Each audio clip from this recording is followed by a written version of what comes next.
Radio FM Magetan, Family Radio, radio keluarga Anda.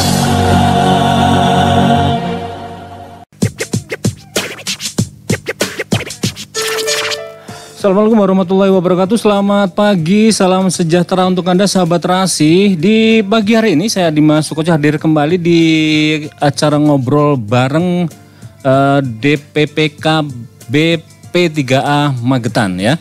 Dimana kita akan membicarakan atau mengobrolkan terkait pencegahan dan penanganan tindak kekerasan terhadap perempuan dan anak di Kabupaten Magetan. Dan di studio telah hadir ya, ada 3 narasumber kita. Ada Kanit PPA Polres Magetan, ada Pak Toto Sudiartanto gitu ya. Selamat pagi Pak Toto. Gimana Pak Toto, sehat? Alhamdulillah sehat Mas. Siap. Ada juga Bunda Indriana Agustin, beliau merupakan Kabid P3A Dinas KB. Selamat pagi Bun. Selamat pagi Mas. Sehat juga Bun ya? Alhamdulillah. Masih puasa Bun? Insya Allah. Insya Allah Bun ya. Dan juga ada Kasih Bidum Kejari Magetan, ada Bapak Amir Nurrahman. Selamat pagi Bapak Amir. Selamat pagi. Sehat juga Pak Amir ya? Alhamdulillah sehat.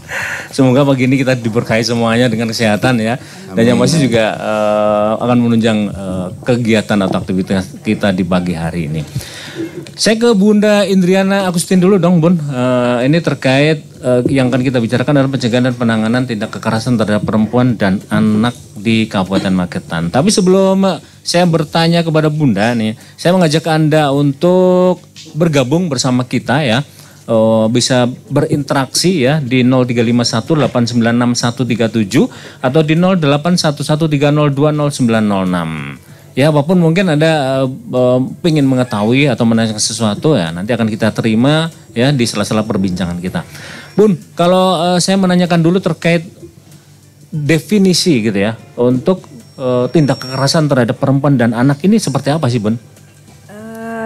Terima kasih Mas Koco waktu yang diberikan pada saya. Jadi kalau pengertian dari kekerasan sendiri adalah perbuatan yang merugikan orang lain. Jadi bentuknya itu bisa fisik, psikis dan penelantaran gitu. Psikis, fisik dan penelantaran. Ya, artinya nggak cuma kekerasan doang gitu ya? Tidak hanya kekerasan aja. Kalau apa tadi psikis gitu ya? Iya. Itu seperti apa sih Bun? Kalau psikis itu biasanya menyakiti hati orang lain. Kalau lebih kerennya itu kalau di sekolah itu mengarah ke namanya bullying itu. Playing victim itu juga masuk ya? Apa? Playing victim itu. Ya bisa jadi. Bun, kalau artinya kita kan harus tahu gitu nih bahwa kita secara pembicaraan aja bisa masuk kekerasan terhadap perempuan dan anak gitu ya. Umumnya mungkin ya. Apa ya bisa dibilang apa sih katanya ngenyek gitu nah. Mungkin ya istrinya gitu nggak pernah dandan gitu kan. Nah mungkin ada kata-kata yang mungkin nggak mengenakan gitu nah. Istri saya kok kayak babu aja sih nggak pernah dandan kayak gitu. Itu bisa masuk nggak sih Bun? Apa ya? Kalau mungkin kalau orang rumah tangga itu lebih mengarahnya untuk bisa menyakitkan, tapi kan kalau nggak sampai untuk bisa bisa dikomunikasikan gitu. Jangan sampai lah. Kalau mungkin kalau suami sama istri ya tetap harus menghormati gitu, walaupun bisa diobrolkan secara baik-baik. Jadi intinya kadang-kadang kan kalau menyakitkan itu kan beda. Apakah benar-benar menyakitkan banget yang bisa menyebabkan traumatis gitu loh. Kadang-kadang tapi kan ada juga yang ketika dipanggil dengan nama sebutan tuh kadang-kadang kan ada yang nyaman gitu. Itu beda lagi. Itu bedanya kan yang penting dia tuh bisa menimbulkan traumatis bagi korbannya. Bun, kalau di Kabupaten Magetan sendiri berapa sih kasus yang untuk tahun 2024 yang ditangani gitu terkait kekerasan terhadap perempuan dan anak? Untuk sampai hari ini kasus yang kita tangani adalah 12 kasus. Itu dewasa dewasa atau perempuan itu 6, untuk anak-anaknya 6. Artinya 50-50 ya antara Iya. perempuan dan anak gitu ya. Iya. Kalau terkait perempuan ini apa sih kasus yang dominan gitu yang mungkin dilaporkan ke PPA gitu, P3A gitu? Kalau yang perempuan itu kebanyakan adalah KDRT, mungkin dan pelecehan seksual, seperti itu. Kalau yang perempuan, Ini dominasinya KDRT atau pelecehan seksualnya dong? KDRT. KDRT Iya, ya. KDRT.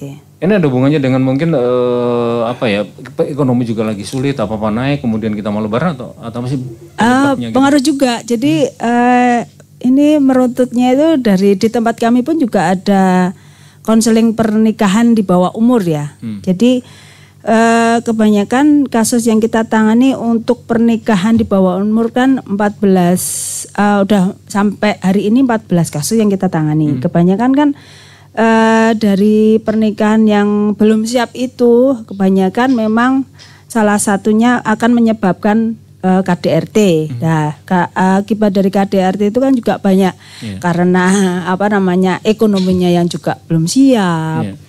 Terus fisikisnya kan juga mereka belum siap. Jadi akhirnya akan memicu lah gitu ya. yang menyebabkan KDRT tersebut di rumah tangga. Tuh. Artinya kalau perempuan tadi 6, kemudian anak juga 6. Nah, kalau anak ini dominasi apa sih Bun sebetulnya kekerasan terhadap anak ini? Kalau anak-anak itu kebanyakan ya salah satunya adalah pelecehan seksual. Sekarang itu yang lagi marak anak-anak juga pelecehan seksual. Terus juga kita juga menangani anak korban yang bermasalah gitu. Bermasalah maksudnya ya. Ya. Tapi kalau tadi mohon maaf yang terkait kekerasan seksual terhadap anak ini berapa kasusnya Bun?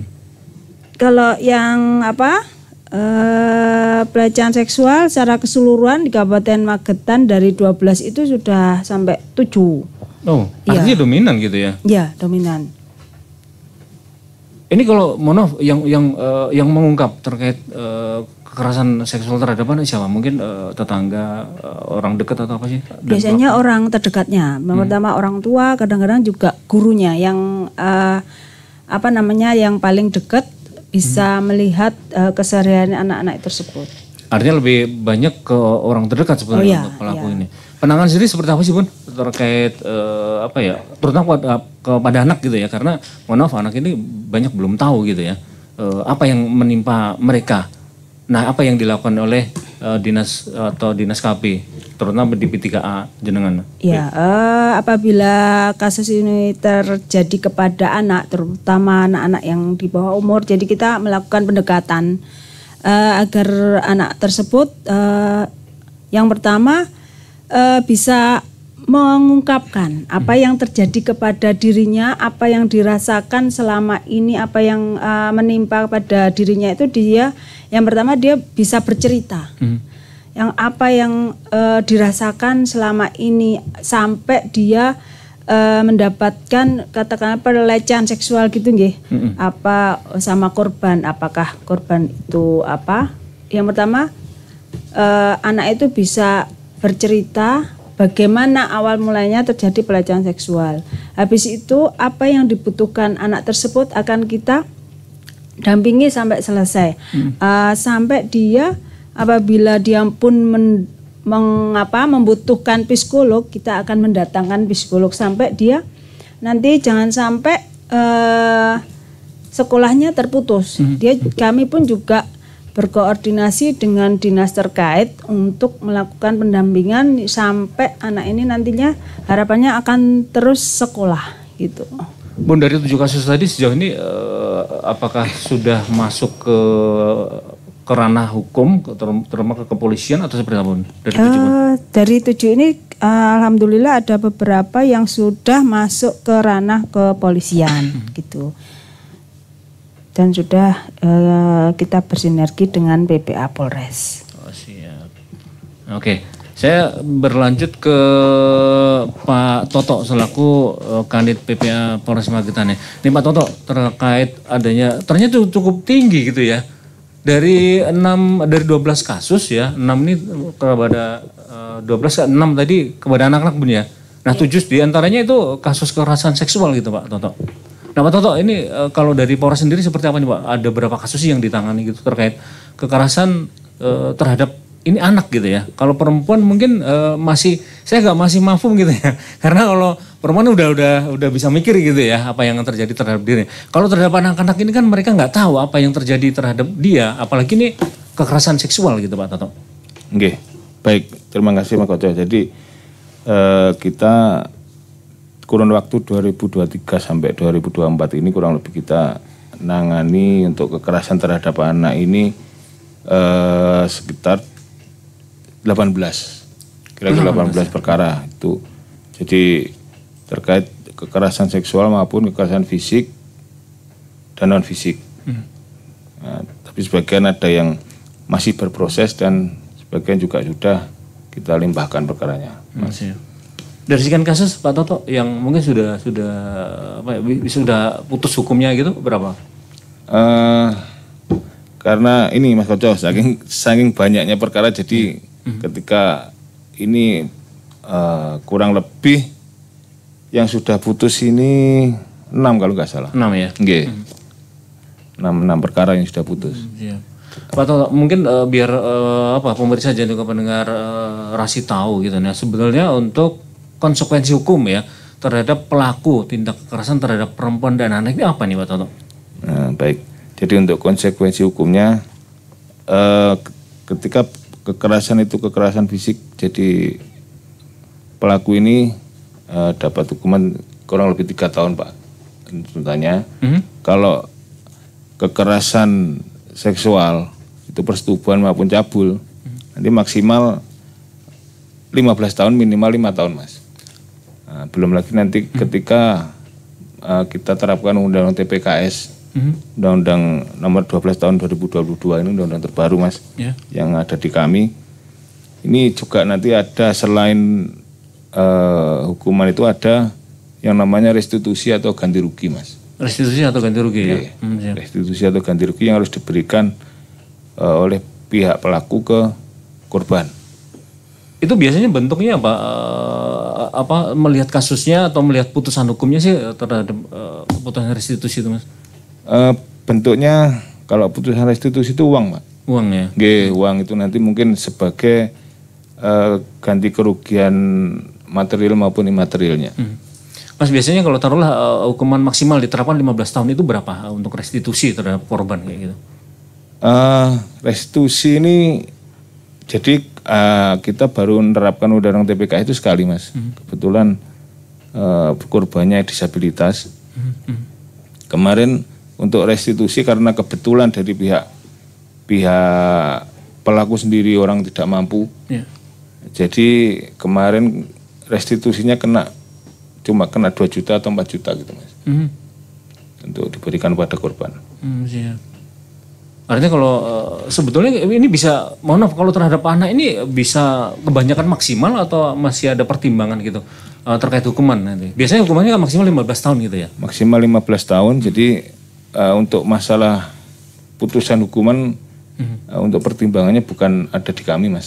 Bukan ada di kami, jadi kami tidak bisa memberikan penjelasan tentang itu maksimal atau minimalnya.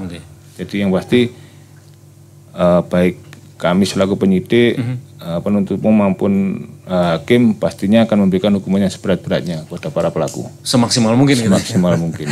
Agar bisa dibilang agar masyarakat juga mengetahui dan bahwa hukumannya tidak main-main gitu ya, agar mereka bisa jerat ataupun mungkin tidak akan melakukan hal tersebut gitu Pak Toto ya. Betul. Nah saya kayaknya ke Pak Amir deh yang terkait hukuman maksimal dan ini. Pak Amir ini bisa dijelaskan dong terkait bisa dibilang hukuman maksimal itu seperti apa terhadap pelanggaran seperti apa, kemudian ada restitusi tadi ya. Nah ini pelaksanaan seperti apa nih Pak Amir? Jadi begini, untuk perkara maksimal itu biasanya di dalam kami dalam melakukan penuntutan di dalam persidangan itu biasanya ada hal-hal yang memberatkan. Jadi kalau tuntutannya itu maksimal berarti ada hal-hal yang sangat memberatkan. Mungkin contoh kami ambil kasus yang kemarin yang Wisnu Wijaya, yang baru terjadi yang baru terjadi, kami maksimalkan 15 tahun karena ada hal-hal yang memberatkan. Pada sidang mungkin melarikan diri, seperti itu. Ini hal-hal yang memberatkan, jadi sehingga para APH, para penegak hukum ini dibuat kerepotan ini, sehingga perkara yang seharusnya bisa dilaksanakan dengan cepat, murah, ya kan, sesuai asas yang telah ada, ini jadi lama, sehingga kami melakukan hal-hal yang memberatkan, diantaranya yang bersangkutan melarikan diri. Kami bersama-sama dengan jaksa penuntut umum memaksimalkan tuntutan itu. Itu ya, salah satu faktornya adalah kemarin sempat melarikan diri. Tapi kalau kemarin nggak salah anak tiri gitu ya, untuk korbannya gitu. Korbannya anak tiri, betul. Iya. Nah ini ada pertimbangan juga bahwa pelaku ini seharusnya bisa melindungi korban gitu ya, atau gimana? Seharusnya sebagai orang tua ataupun ini termasuk anak tiri, ya harusnya melindungi, ya melindungi anak yang harusnya anak ini dalam pengayomannya dia. Dia melakukan hal-hal yang di luar itu. Ini juga pembelajaran buat kita semua bahwa mungkin Anda adalah orang tua sendiri maupun orang tua tiri gitu ya. Tetapi Anda tidak bisa semena-mena terhadap mereka gitu ya. Benar. Karena hukumannya bisa maksimal gitu ya. Bisa 15 tahun. Itu kalau nggak salah bisa ditambah 1/3 atau gimana itu Pak Amer? Terkait hukuman maksimal karena pelaku adalah orang yang seharusnya melindungi korban gitu. Ya. Sebetulnya ya bisa, ya kan. Tapi kita kan akan melihat juga, ada kan bukan cuma kita menuntut itu, cuman ada hal-hal yang memberatkan, tapi juga ada hal-hal yang meringankan. Dia bersikap sopan di persidangan, ya kan, tidak berbelit-belit. Itu juga menjadi hal-hal kami yang harus jadi kita pertimbangkan di situ. Gitu. Artinya nggak semena-mena. Ini berbuat asusila terhadap anak tiri, ada pertimbangan itu. Gitu. Makanya di dalam persidangan juga kan harus dilihat perbuatan itu, baik perbuatan nanti terdakwa bagaimana, perbuatannya korban bagaimana. Jadi kita menuntut tidak semena-mena itu. Nanti kalau seandainya ada perkara lain yang lebih lagi seperti itu, nanti tidak bisa maksimal lagi kita dalam menuntut. Nah, seperti itu. Itu memang ada pertimbangan tertentu gitu ya. Baik, untuk Anda sahabat Terasi yang pengen berpartisipasi nanti bisa di 0351 896 137 atau di 0811302096 ya. Tapi kita akan mendengarkan dulu yang satu ini.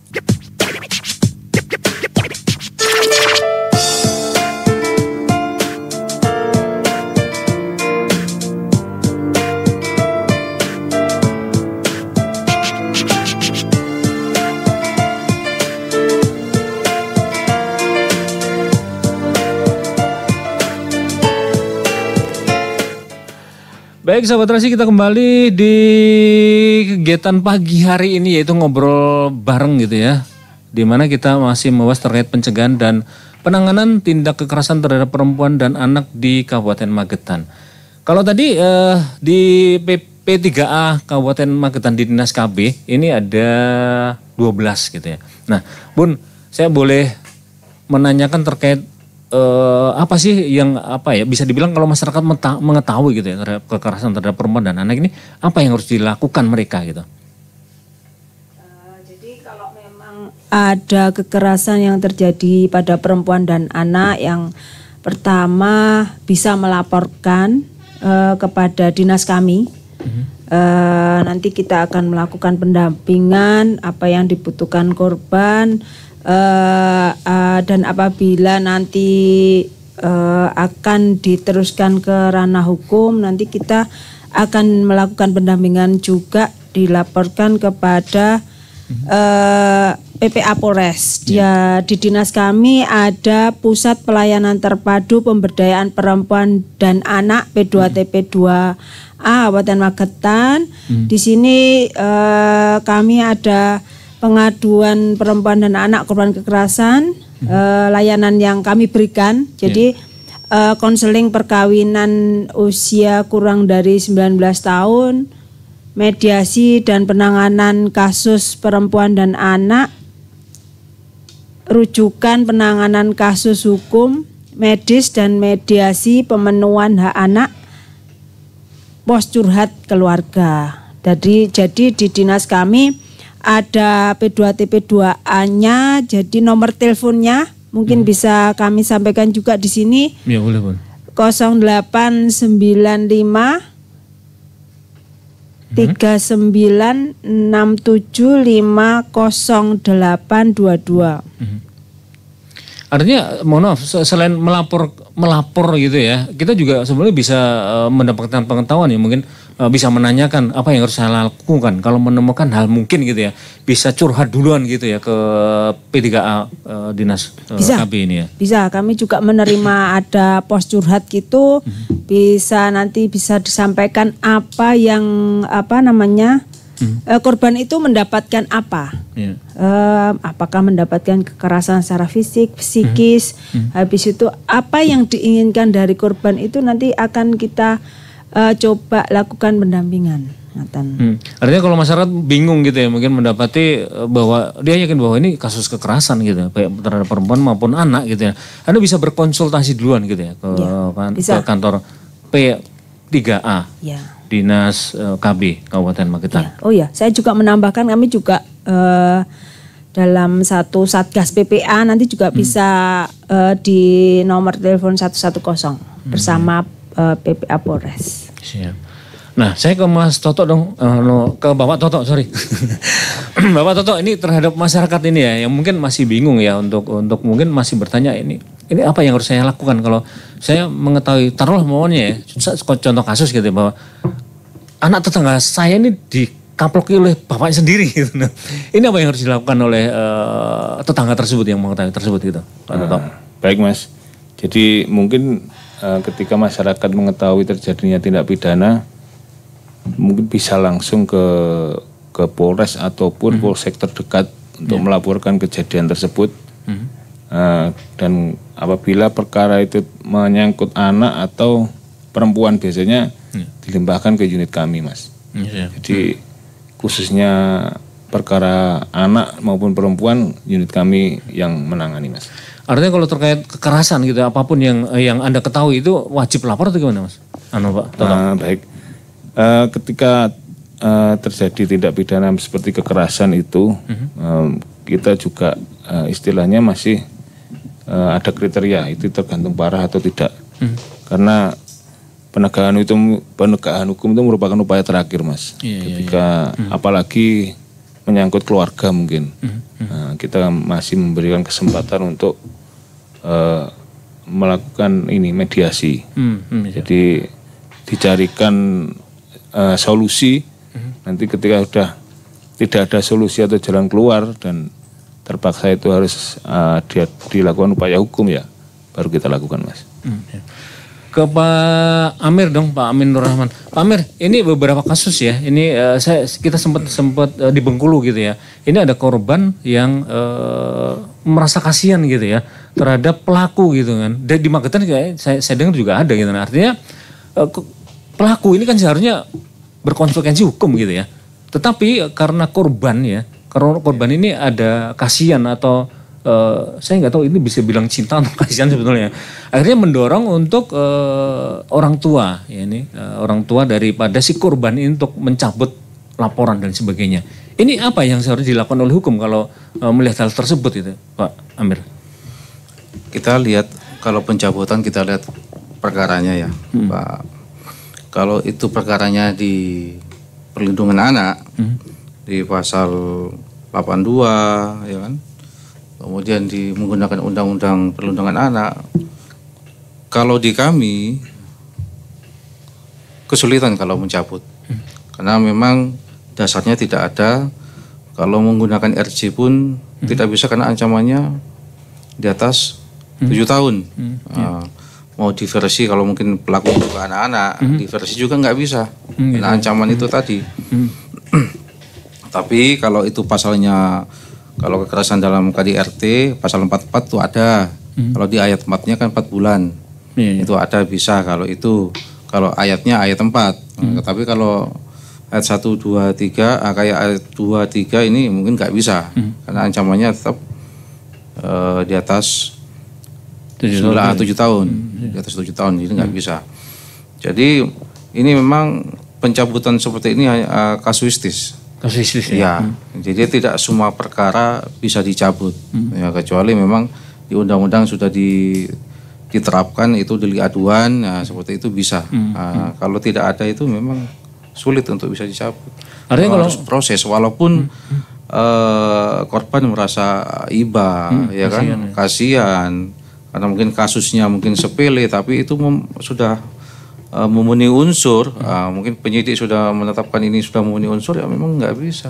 Kecuali ada, kalau di penyidikan memang ada SP3 ya Pak Toto ya. Nah, kalau memang tidak cukup bukti bisa dihentikan di SP3. Mungkin itu.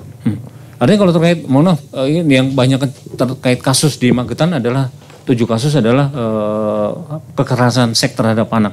Apakah ini juga bisa menjadi pertimbangan untuk bisa mencabut laporan kemudian karena kasihan, korban kasihan dan sebagainya seperti itu? Jadi selama ini yang sudah kami tangani tidak ada perkara perlindungan anak yang memang di 2014 ya, Undang-Undang 2014 yang terbaru, tidak ada yang perkara yang dicabut.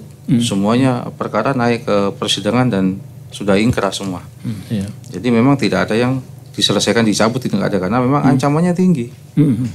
Ancamannya tinggi, walaupun ya saya sebutkan tadi, walaupun ada kasihan, iba dan sebagainya, memang undang-undang kita bergerak karena memang undang-undangnya seperti itu. Kita selaku pelaksana, kami di APH ini, kepolisian, kejaksaan, ya memang untuk melaksanakan itu ya undang-undang kita laksanakan, gitu Bapak. Nah, jadi ini juga peringatkan kepada masyarakat gitu ya. Untuk Anda ya harus memahami bahwa konsekuensi daripada melakukan kekerasan terhadap perempuan dan anak itu, ini hukumnya nggak main-main gitu. Iya benar, betul itu. Baik, untuk Anda pendengar Rasi yang pengen berinteraksi dengan kita, sekali lagi Anda bisa mendengarkan di 0351896137 maupun di 0811302096 ya. Dan yang pasti kita juga tidak harus melihat per kasus dengan dengan kasus hukum gitu ya. Kita juga harus melakukan pencegahan agar hal tersebut tidak terjadi di masyarakat kita. Nah, seperti apa ya? Kita akan lanjut setelah yang satu ini.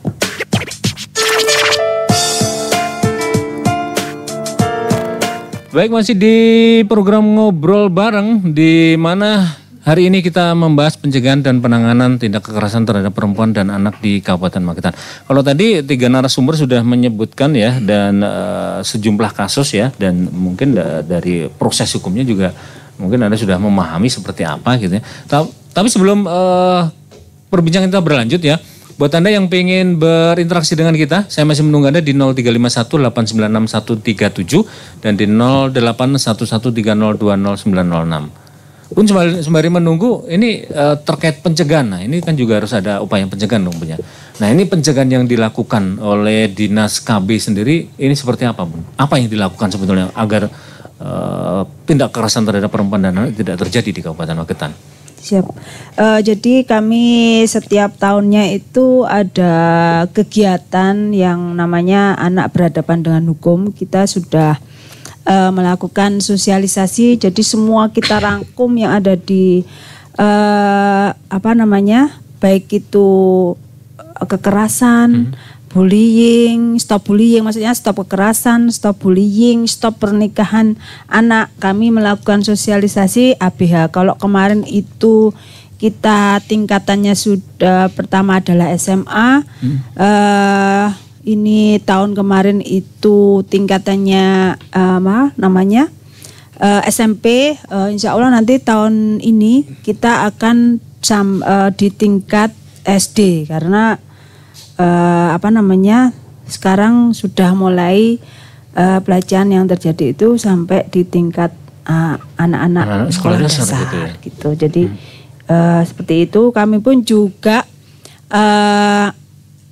akan melakukan perlindungan anak terpadu, pemberdayaan perempuan dan perlindungan perempuan dan anak itu akan kami bentuk rencananya itu di semua desa kelurahan yang ada di Kabupaten Magetan, tapi kami bertahap dulu untuk melakukannya seperti itu setiap tahunnya nanti kita akan di 3 kecamatan akan kita bentuk P2ATBM. Harapannya yang pertama apabila ada tindak kekerasan kita di lingkungan paling bawah itu harapannya bisa juga ditangani dan dilindungi ataupun dilakukan pencegahan itu sampai bawah dulu gitu. Kami pun juga punya forum anak kami pun juga dia sebagai pelapor dan pelopor. Kami juga harapkan bisa melakukan sosialisasi terutama stop bullying, stop kekerasan pada anak di tingkat sekolahan. Jadi mereka lebih aktif untuk yang pertama juga di forum anak juga kami juga menyediakan untuk konsultasi bagi biasanya kan kalau anak-anak itu lebih dekatnya itu kan kalau curhat lebih dekat sama temennya gitu ya.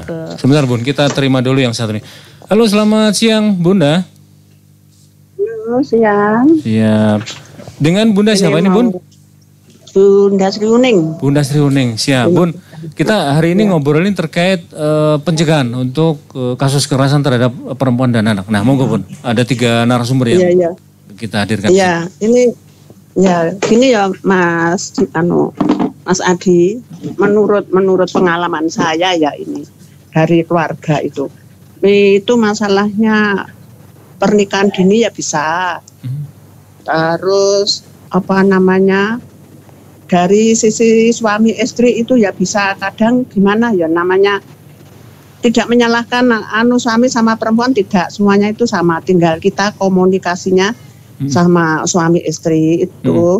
Terus itu seorang istri itu kalau dinasihati suami itu harus nurut. Bagaimana caranya sering komunikasi. Kalau kurang komunikasi itu keluarga itu mesti ada masalah, terutama anak-anak jadi korban. Artinya karena komunikasi Bun ya? Iya, yang jelas itu kurang komunikasi antara suami istri, komunikasi antara anak-anak itu, jadi itu jadinya seperti perpecahan. Kadang-kadang ada ya yang suami itu cuek pada anak, cuek pada istri. Seharusnya tidak begitu. Seharusnya sebagai suami istri itu saling komunikasi.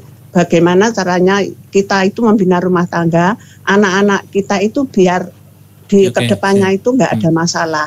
Terus didikan masalah agama Mas Adi, masalah agama itu ya penting. Kurangnya didikan agama itu ya terpengaruh. Makanya sekarang anak-anak sekarang itu nikah itu seperti mainan kalau saya lihat itu.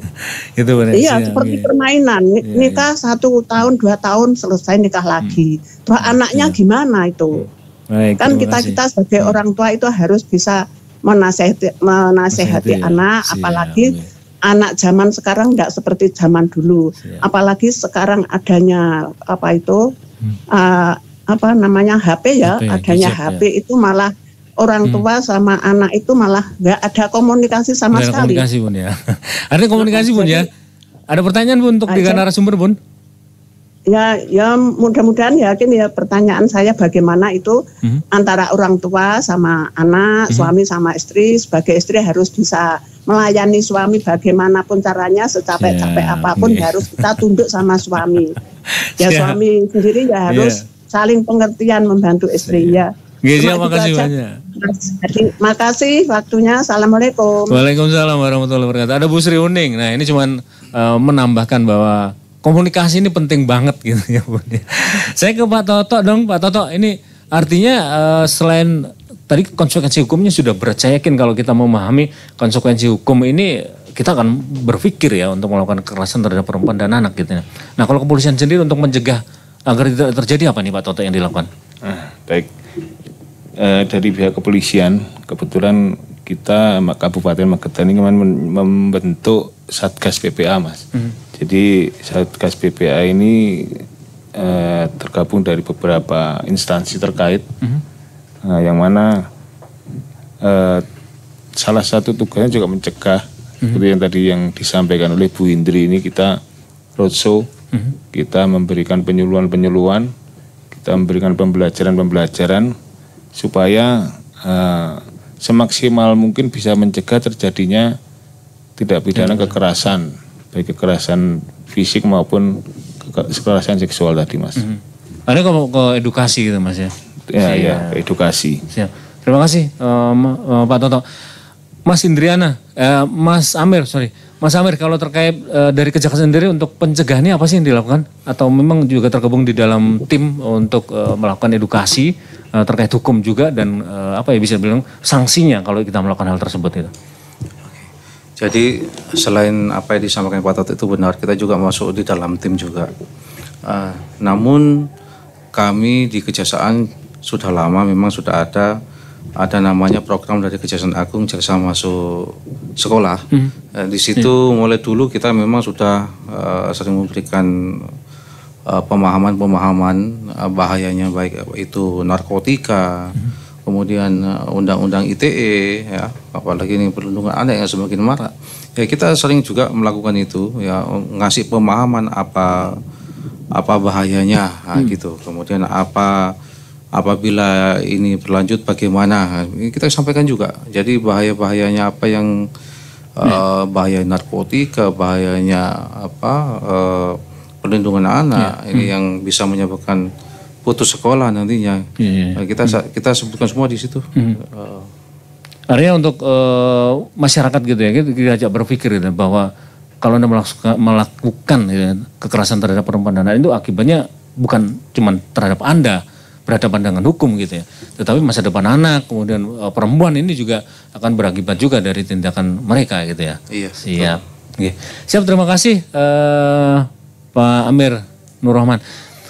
Baik, dari perbincangan kita mungkin kita sudah bisa menarik benang merah gitu Bun ya, bahwa memang kekerasan terhadap perempuan dan anak ini tidak boleh terjadi seharusnya gitu ya.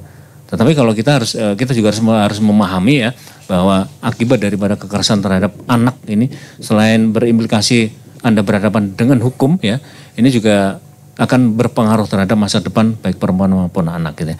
Baik, terima kasih terhadap 3 sumber yang sudah hadir di siang hari ini. Semoga perbincangan kita bermanfaat untuk masyarakat dan mereka bisa mengambil hikmah yang telah kita perbincangkan tadi. Sekali lagi bahwa kejahatan atau tindak kekerasan terhadap perempuan dan anak ini nggak hanya berimplikasi hukum terhadap Anda, tetapi juga berimplikasi atau berakibat terhadap masa depan perempuan dan anak gitu ya. Kita akan ketemu lagi besok insya Allah gitu ya di ngobrol bareng ya. Dan yang pasti sekali lagi terima kasih untuk ketiga narasumber yang sudah hadir di siang hari ini. Saya yang bertugas di siang hari ini mengucapkan Assalamualaikum warahmatullahi wabarakatuh. Waalaikumsalam. Rasi Radio FM Magetan, Family Radio, radio keluarga Anda.